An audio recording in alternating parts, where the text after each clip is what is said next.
ó ti wá issue state tí wọ́n mọ ipò tó ń jẹ́ Aláàfin ṣá tí ìgbàyẹ̀gbàyẹ̀ wá di ayé nǹkan míì tí wọ́n mọ ọkọ̀ Aláàfin ṣá is only empire to exist 640 years uninterrupted. The most powerful king in the world, one of British monarchy, empire was 600 years. Ọ̀yọ́ empire was 600 years because of one big structure. Lára structure Ọ̀yọ́ empire, òun náà ti copy organs of democracy. Aláàfin ni commander in chief. Àwọn Ọ̀yọ́mèsì, àwọn ní parliament. Àwọn Ògbóni ìgbà yẹn, àwọn ló máa ń dájọ́, àwọn ní judiciary. Ààrẹ Ọ̀nà Kakanfò wò ní head of state. Igun mẹ́rin tó di Ọ̀yọ́ empire mú nìyẹn. Tí ẹ bá dẹ̀ wò ó sìn, ẹni pé wọ́n kọ́pì wa náà. Mẹ́rin tó fi ń gbọ́mọ̀ Nàìjíríà nìyẹn. Yàtọ̀ sáwọn internal security ọlọ́pàá abẹ́lẹ̀. Tí ẹ bá dẹ̀ wò ó tó bá máa jọ́ tó máa install Ààrẹ Ọ̀nà Kakanfò Adé Ìkòkò ẹ̀rí ìyá gbé ní Adé Ìkòkò níwájú orí adé ẹ̀. Báwo àwọn àmì kan pẹ̀lú bẹ̀rẹ̀ ẹ̀rí ìyá ìyẹn lórí ibẹ̀.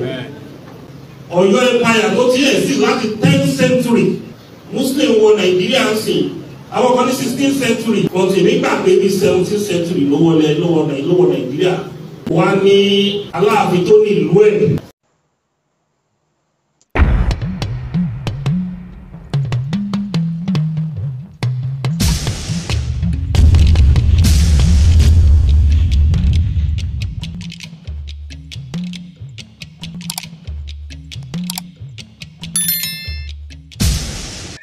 Èmi ò rọ́bà fín o, èmi ò sì ní dìtẹ̀ ọba. Èmi ò rọ́bà fín o, èmi ò sì ní dìtẹ̀ ọba o. Ìran arọ́bà fín o, mo ṣe bá wọn lọ́ba ń pa. Ẹ káàsán, ẹ káàárọ̀, ẹ káalẹ́, ẹ kú ojúmọ́ mọ́ ọ̀dẹ̀ òdùn bí bọ́ọ̀dẹ̀ ọba dùn kò sọmọ tálíkà inú mi kan dùn ni. Àjẹ́ sì tí àlùkòrá inú mi kan dùn ni. Yéè! Mo kí gbogbo ẹ̀yin ọmọ ojúlówó Ọ̀yọ́, mo kí gbogbo ẹ̀yin àlejò nílùú Ọ̀yọ́, mo kí gbogbo ẹ̀yin òǹṣòwò nájà nílùú Ọ̀yọ́, mo kí gbogbo ọba aládé tó yí ìlú Ọ̀yọ́ po, mo wá kí gbogbo ọba aládé nílẹ̀ káàárọ̀ oòjíire, mo wá kí gbogbo ibikíbi tí wọ́n bá ti sọ èdè káàárọ̀ àjíbí látilẹ̀ yìí tó fi dókè òkun. Ẹ wò ó, eégún tó bá ti jáde lọ́sàn-án ó ti kúrò láì wò, ẹ gbàgbé òsì àti jọba lọ́yọ̀ọ́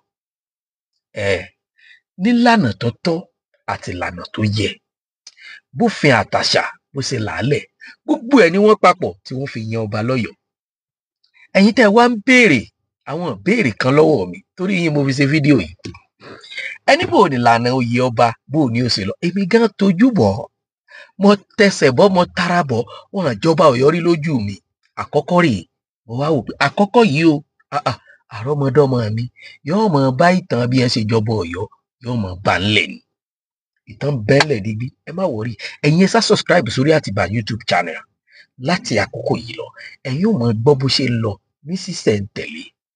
A ní pe àfin ládùúgbò àrán fún yín, bẹ́ẹ̀ lèmi ò ní pe panápaná lọ́lọ́pàá fún yín, ìní sàsọdùn torí ti ń wọ́n jẹ. Bó bá ṣe ń lọ, bó bá ṣe jẹ́, bó bá ṣe yẹ kó rí, gbogbo ẹ̀ lẹ́mọ̀ gbọ́. Tọ́ ẹ kọ́kọ́ fún yé ara balẹ̀ kẹ́ ẹ gbọ́ ìkéde tí mo ní fún yín.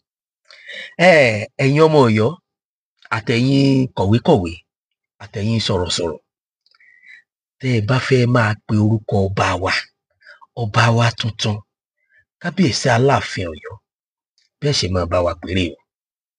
Bó ṣe wá nù látọ̀dọ̀ àwọn aláṣẹ nílẹ̀ káàárọ̀ oòjíire, bí ẹ ṣe máa bá wa pe orúkọ ọba wa tẹ́ ẹ bá fẹ́ kọ tàbí tẹ́ ẹ bá fẹ́ pè, ẹ máa bá wa pè ní Ọba Abímbọ́lá Akeem Ọ̀wọ́adé òǹkà òòkàn títa àwọn róòmù ni o, so ti yé yín. Ọba Abímbọ́lá Akeem Ọ̀wọ́adé, Ọba Abímbọ́lá ní ó ṣáájú, Akeem wà láàrin, Ọ̀wọ́adé ó tẹ̀lé. Sọ̀rọ̀ mi ti yé yín? Ẹ jẹ́ kí n kà fún yín bí wọ́n ṣe kọ. Bí ìpèdè abínibí kúkú ni. Ìkéde pàtàkì, èyí ni bí a ò ṣe máa pè orúkọ Aláàfin ti Ọ̀yọ́ níbi gbogbo tó fi dórí ayélujára láì fi kún àti láì yọ kúrò. Kábíyèsí, ikú bàbá yèyé Aláàfin ti Ọ̀yọ́ Ọba Abímbọ́lá Akeem Ọwọ́adé, òǹkà 1 tàwọn Róòmù ló gbọ́dọ̀ wà lẹ́yìn Ọwọ́adé. Roman numeral 1 kì í ṣe Ọba Abímbọ́lá Akeem Ọwọ́adé. Ìyẹn ni pé kò gbọ́dọ̀ jẹ́ òǹkà 1 tàwọn Gẹ̀ẹ́sì, ìyẹn Íńgílíìsì, nọ́mbà pé ẹ máa ṣe 1 kíkulé ọgbọ́ kò sọ fún toko bá a ṣe fẹ́ nu. Lẹ́ẹ̀kan sí, ikú bàbá yèyé Aláàfin ti Ọ̀yọ́ Ọba Abímbọ́lá Akeem Ọwọ́adé.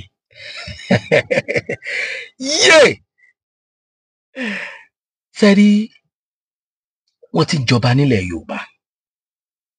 Orí mi wú nígbà tí mo gbọ́rọ̀ lẹ́nu Ọba Abímbọ́lá. Wàláhì, ọba ni, torí pé kì í kọ́kọ́ ṣe ọba ẹlẹ́yàmẹ̀yà, kì í ṣe ọba ẹlẹ́sìnmẹ̀sìn, kì í ṣe ọba onímọ̀ tara ẹni nìkan, ọba tó ṣe pé kò tí ì répo ó ti ń dín àkàrà. Ọba Abímbọ́lá jẹ́ ọba tó ń wá ìrẹ́pọ̀ gbogbo Yorùbá. Ọba Abímbọ́lá jẹ́ ọba tó ń wá ìṣọ̀kan gbogbo ilẹ̀ Yorùbá. Tẹ́lẹ̀tẹ́lẹ̀ kó tó di pé wọ́n yan ọba yìí, àbí kí n sọ pé nígbà tí wọ́n ṣẹ̀ṣẹ̀ yan ọba yìí, mo rí ọ̀pọ̀lọpọ̀ tí wọ́n sọ wípé ọba tí wọ́n bá yàn lọ́yọ̀ọ́ ṣó lè jẹ́rú ayé tọ́ba àtàná jẹ. Wọ́n á sọ fún wọn, mo ló lè jẹ́, kò sì lè jẹ́. Aláàfin sì ń bẹ ń bẹ. Lámídì ló jayé bó ṣe jẹ́ níjó ní. Bàbá ò jayé ń jẹkújẹ. Àkókò tí wọ́n fi joyè, bójú ṣe làmọ́ àti bójú ṣe ríran mọ́ ìníyàn fi lóko. Wọ́n sì rí ṣe, torúkọ wọn ò sì lè parẹ́ nínú òwe ìtàn.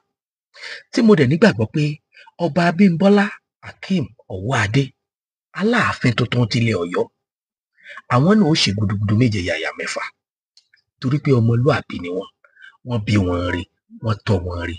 Ìfẹ́ Yorùbá ìlú jẹ wọ́n lógún, àṣà àti ìṣe Yorùbá ìlú jẹ wọ́n lógún.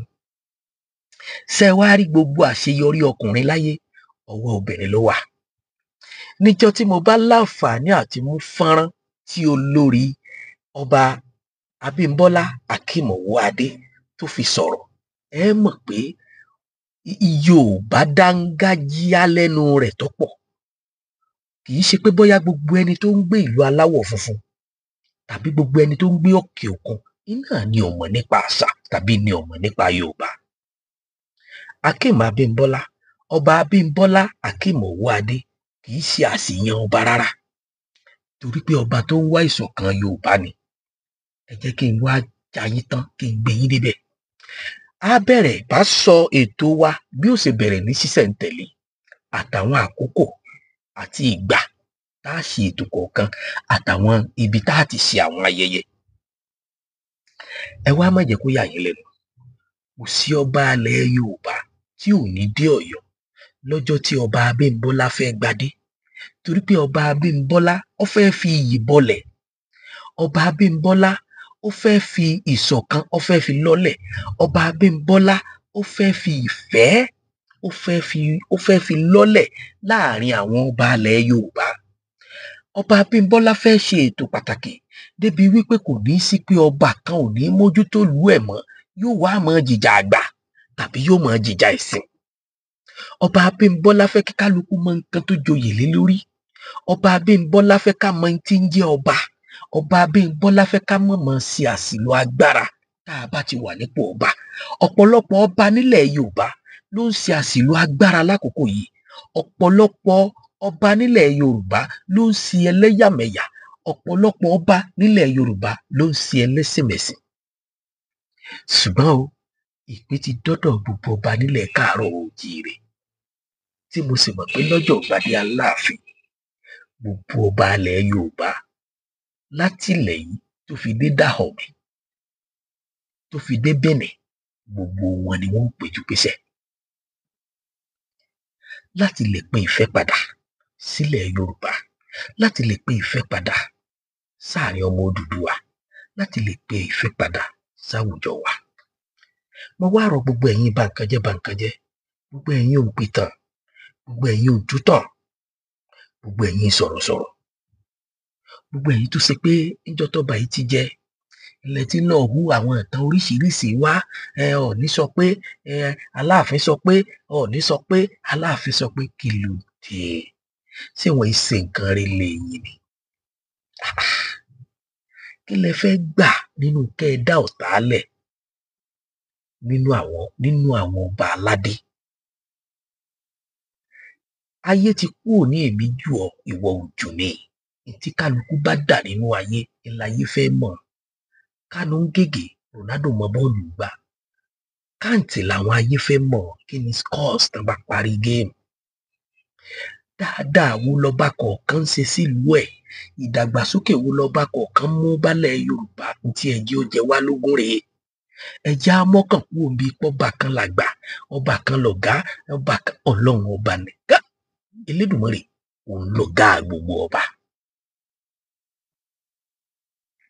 Àti wípé tẹ́ ẹ bá ronú dáadáa, tẹ́ ẹ ràròjinlẹ̀ lórí ìtàn ilẹ̀ Yorùbá, kò yẹ kẹ́ ẹ máa ṣe competition rárá láàrin Aláàfin àti Ọọ̀ni.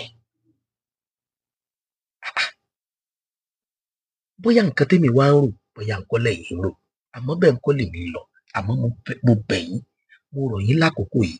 Ọba tuntun yìí, ẹ má fi ọ̀tẹ̀ sẹ́ lọ́wọ́, ẹ má gbé ọ̀tẹ̀ wá, ẹ má gbé ìjà wá, ẹ má gbé àríyànjiyàn wá. Ẹ jẹ́ kó náà lo nǹkan tó wà lọ́pọlọ rẹ̀ kó fi darí wa gẹ́gẹ́ bí ọmọ tí a tọ́ tó gbẹ̀kọ́. Nínú ẹlẹ́lẹ́kejì, ẹ̀yin àfáà lọ́yọ̀ọ́.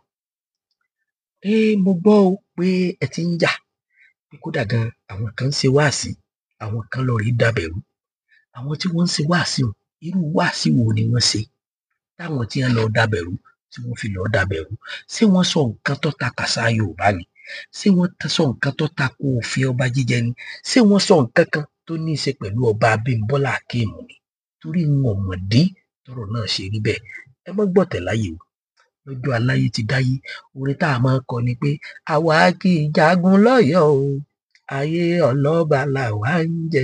Àwa ìjagun lọ́yọ̀ọ́ o, ayé ọlọ́ba là. Ọ̀yọ́ ìṣèlú ogun, Ọ̀yọ́ kì í ṣèlú ọ̀tẹ̀, Ọ̀yọ́ kì í ṣèlú ìjàngbọ̀n.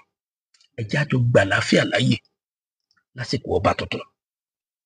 Ẹ̀yin ará ilé ìmáàmù, ẹ lòfẹ́, ẹ jẹ́ ká fọwọ́sowọ́pọ̀ pẹ̀lú Aláàfin tuntun kí gbogbo kò lè kẹsẹ̀ járí. Mo rọ̀ gbogbo ẹ̀yin jàǹdùkú tẹ́ lọ dàbí tó dùn. Ẹ ṣe sùúrù, ẹ ṣe mẹ̀dọ̀. Ẹ má jẹ́ kọ́wọ́ òfin tàbí idà òfin. Ẹ̀yin náà mọ gómìnà tá a ní nípínlẹ̀ Ọ̀yọ́. Kì í ṣe gómìnà tí máa tẹ̀lé rọ́ o. Kì í ṣe gómìnà tí tọ́ka dùn ni o. Ó wí bẹ́ẹ̀ ṣe bẹ́ẹ̀ ni o. Tó bá mú ẹ sọ́ báyìí, ẹ̀jẹ̀ rẹ̀ máa gbẹ. Ajé. You must be very careful. Àwọn ìkìlọ̀ mìíràn. Mo wá rọ̀ gbogbo àwọn olóyè nílùú Ọ̀yọ́ Aláàfin. Ẹ wò ó, onígbàgbọ́ ní gba Jésù sínú ayé rẹ̀ lénìí, ọ̀la lè pẹ̀lú. Ẹ tètè gba Abímbọ́lá Akeemu Ọwọ́adé l'Aláàfin Ọ̀yọ́ kó tó pẹ́ jù. Ẹ jẹ́ a jọ kọ́mọ lùpọ̀ bọ́. Ẹ rìnrìn àjò tẹ́ ẹ fi nírèkú lórí Aláàfin tuntun.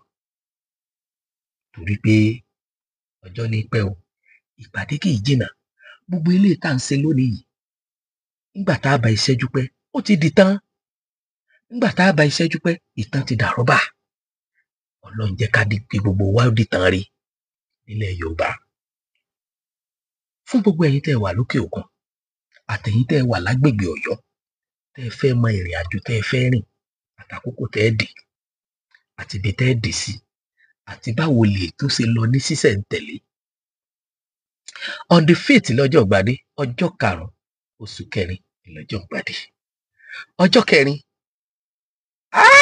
ọjọ́ yẹn ló lẹ́tìkẹ́ jù. Oh God! Gbogbo àwa òṣèré pátá nílẹ̀ káàárọ̀ oòjíire, gbogbo wa lẹ́fojú kan báyìí, live and direct. A wá gbé sinimá kan kalẹ̀ ìjọ náà tó láàmì láàká tí wọ́n pe àkọlé ẹ̀ ní Àrẹ̀mọ Adẹ́rùnmú. Kí ló dì mọ́ Àrẹ̀mọ Adẹ́rùnmú? oyè àrẹ̀mọ kí ni ipò rẹ̀ lọ́yọ̀ọ́ aláàfin, báwo ni àrẹ̀mọ ṣe súnmọ́ ọba aláàfin tó, kí ni wọ́n ń foyè ń ṣe, báwo ni wọ́n ṣe rìn tí wọ́n fi rò wípé Ọ̀wọ́ adé ìlòyè tọ́ sí lákòókò yìí. Àfọ̀mọ́ àlàyé lẹ́kùnrẹ́rẹ́ ní bẹ́nu sinimá tá a fẹ́ gbé kalẹ̀ ní ọjọ́ 4 oṣù 4 ní ọjọ́ ìgbádé òkú ọ̀la. Ẹ jẹ́ kí n tó bí wọ́n ṣe tó bẹ́ẹ̀ kó má bàa dàríyànjiyàn.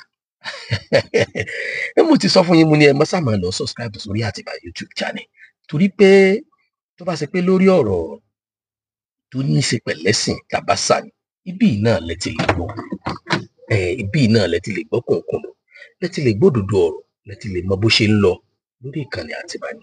Ẹ subscribe síbẹ̀. Tó coronation of ikú bàbá yèyé Aláàfin Abímbọ́lá Akeem Ọ̀wọ́ Adé, local organizing committee, event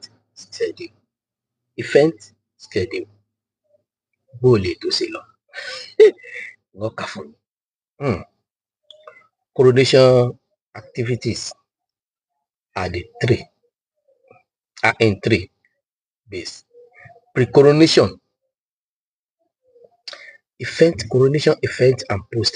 Mo gíláàsì mi sí.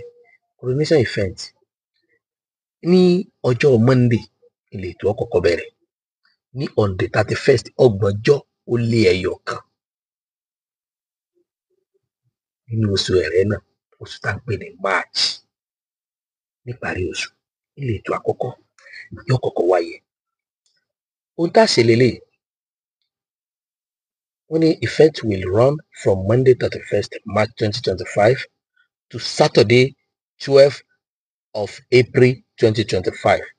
Monday 31st nínú March a máa ṣe cultural carnival parade. Cultural carnival parade yìí ó máa bẹ̀rẹ̀ ní 7:30 àárọ̀, láago 7:30 láàárọ̀ sí di aago 10. Lẹ́yìn èyí, ètò bẹ̀rẹ̀ pẹ̀lú ayẹyẹ látọ̀dọ̀ Honourable Commissioner of Culture and Tourism Dr. Wasiu Ọlátúnbọ̀sún, Commissioner olóríire ibẹ̀ ni, and the coronation local chairman Dr. Kunle Ogunmọ́lá. Èyí ó bẹ̀rẹ̀ ní aago 10 àárọ̀ pẹ̀lú ọba ní mini stadium wa, mini stadium lọ́jà Akẹ̀sán, ẹ sáà ti mọ̀ bẹ́ẹ̀, lọ́pọ̀sìtì Central Mosque. Níbẹ̀ ni ètò yóò ti bẹ̀rẹ̀ lóde Àrẹ̀mọ exhibition following day ní Monday 31st. Ibẹ̀ là á wà títí di Friday 4th of April, ọjọ́ 4 oṣù 4. Èyí ń jẹ́ ọjọ́ Tuesday. Now tó bá wá di ní ọjọ́ Tuesday, ní ọjọ́ àkọ́kọ́ nínú oṣù 4 ọdún tá a wà yìí, aago 8 àárọ̀ títí di aago 10 àárọ̀,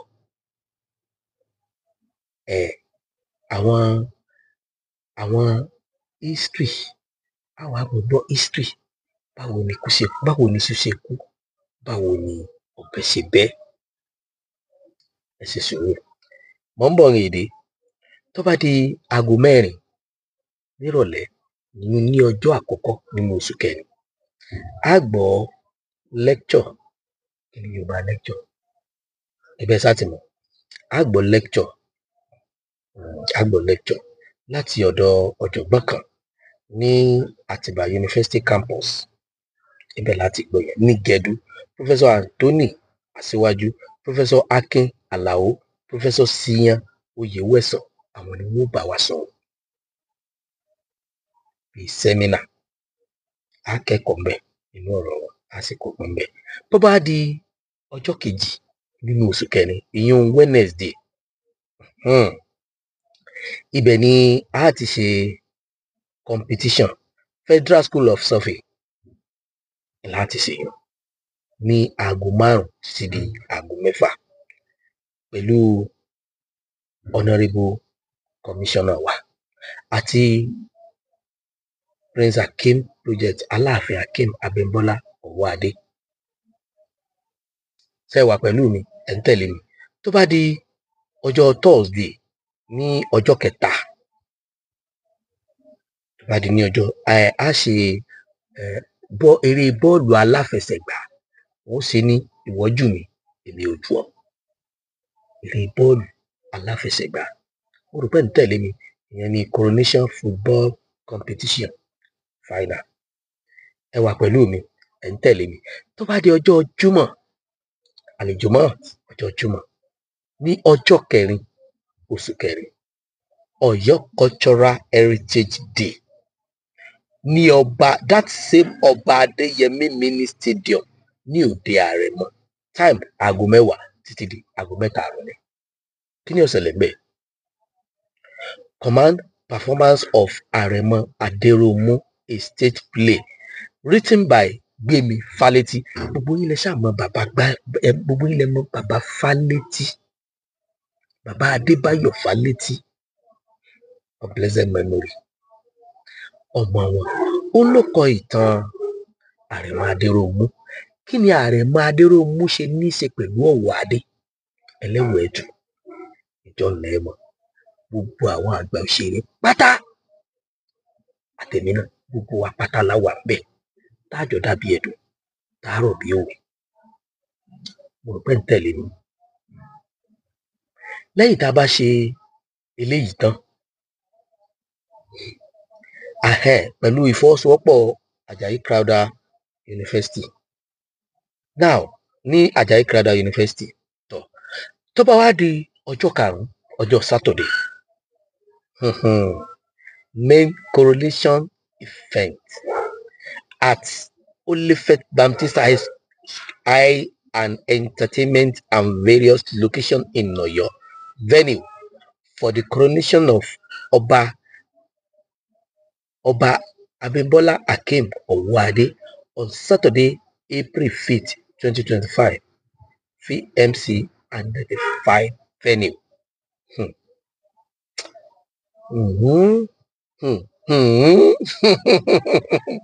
Ọjọ́ gangan mi ní sọ̀rọ̀ lórí ẹ̀ báwọn ètò yẹn bó ṣe lọ ní ọlọ́kan ọjọ́ kan òlélẹ̀ tàdé nígbàgbọ́ pé gbogbo ẹ̀ ń lọ nírọ̀wọ́ ìrọsẹ̀ bá a ṣe tó àti bá a ṣe kọ̀wé rẹ̀ láì mú jà dání láì mú wàhálà dání láì ní aṣọ láì ní ariwo dání gbogbo wa ó jẹ àmú ayọ̀ àdùnnú aṣọ wa ti wà lórí igbá o ẹni tó bá fẹ́ rà aṣọ Ọba Aláàfin Ọ̀yọ́ tuntun lẹ́ẹ̀kan sí mo pè gbogbo ẹ̀yin ọ̀jọ̀gbọ́n ẹ̀yin ọ̀dọ́ ẹ jẹ́ ká lo ìfẹ́ ẹ jẹ́ ká lo ìṣọ̀kan ẹ má jẹ́ ká ṣe jàgídíjàgan igi tí wọn bá fi kó náà tẹ̀ kò ní dún jẹ́ńjẹ́ rẹ̀ bó bá délẹ̀ ẹ má jẹ́ wọn fi yín kó náà tẹ̀ ẹ má jẹ́ wọn rí yín sí ẹdí tòrótòró èmi ń ké o lásìkò Aláàfin tuntun èmi ò rí tèmi ṣe o ẹ̀yin ń kọ́ ẹ̀yin náà ò rí tiyín ṣe o gbogbo ẹ̀yin èèyàn wa tó wà ní diaspora àwọn èèyàn wa tó wà ní Canada UK US àwọn èèyàn wa tó wà ní California àwọn èèyàn wa tó wà nílẹ̀ French tí wọ́n wà ní Benin Republic àtàwọn tó wà ní Togo náà àtàwọn tó wà l'Abidjan Côte d'Ivoire lápapọ̀ àtàwọn tó wà ní Saudi Arabia bóyá tẹ̀ bọ̀ wá fètò àbò Ọlọ́run adájú lórí ẹ̀yin tẹ̀ wà ní Germany ibikíbi ẹ̀yin tẹ̀ wà ní British ibikíbi everybody yín bá ti wà tẹ̀ ti ń bọ̀ àbò Ọlọ́run adájú lórí ẹ̀yin tẹ̀dẹ̀ láǹfààní àti wá ẹ̀yin sáà mọ̀ subscribe sórí Àtìbà YouTube gbogbo bó bá ṣe ń lọ pátá live and direct àmọ́ fún yín jẹ back to back ni bí program yẹn ṣe ń lọ níjọ́ kọ̀ọ̀kan àmọ́ máa fún yín jẹ back to back ni ẹ bá ti pẹpẹ orúkọ mi ò yí padà Ọláyíwọlá Mọ̀rúfú Fábíọ́lá Ọ̀yọ́mọlá Àfin ní òjò pàṣẹ kẹrìndínlẹ́dẹ̀ ìwà Àtìbà ìlú tá a ti ń kọ́ lóko owó tá à ń kọ́ òfà tó fòfà lẹ̀ kó lè bá àdìjà kó lè bá àdàpọ̀ ní kíkábíyèsí ikú bàbá yèyé kan lè rí jẹ bẹ́ẹ̀ ẹ lọ subscribe sórí Àtìbà YouTube channel ẹ lọ subscribe sórí Àjàǹbàdàn Òjó TV kẹ́ máa wọ àwọn sinimá mi tó jẹ́ hold àtàwọn tuntun àwọn ajá àbálẹ̀ pàápàá jùlọ ẹ kó ojú lọ́nà sinimá kan tí mo pe àkọlé ẹ̀ ní Alálàyé ń bọ̀ wá sórí Àjàǹbàdàn Òjó TV láìpẹ́ láì jìnnà èmi ni mo kọ èmi ni mo yà èmi ni mo gbé jáde orí Àjàǹbàdàn Òjó TV nìkan ìlẹ́ ti sàlábà pàdé àwọn àgbààgbà òṣèré ló wà mẹ́ Alálàyé sí àlàyé ń dòdò òkè tá a bá wá jí ìbò la máa jí sí nínú àlàyé. Àwọn ló máa ń dájọ́ àwọn ní judiciary. Ààrẹ Ọ̀nà Kakanfò kò ní head of village. Igun mẹ́rin tó di Ọ̀yọ́ empire mú nìyẹn. Tí ẹ bá dẹ̀ wò ó sìn, ẹ̀rí pé wọ́n kọ́pì wa náà. Mẹ́rin tó fi ń gọ́mọ̀ Nàìjíríà nìyẹn. Yàtọ̀ sáwọn internal security ọlọ́pàá abẹ́lẹ̀. Tí ẹ bá dẹ̀ wò ó tó bá máa jọ́ tó máa install Ààrẹ Ọ̀nà Kakanfò Adé Ìdìkòkò, ẹ̀rí ìyá gbé ní Adé Ìkòkò níwájú orí adé ẹ̀. Máa wo àwọn àmì kan pẹ̀lú bẹ̀rẹ̀ ẹ̀rí ìyá ìyá lórí ibẹ̀. Ọ̀yọ́ empire tó ti ẹ̀ sí láti 10th century Muslim wọ Nàìjíríà ń sìn.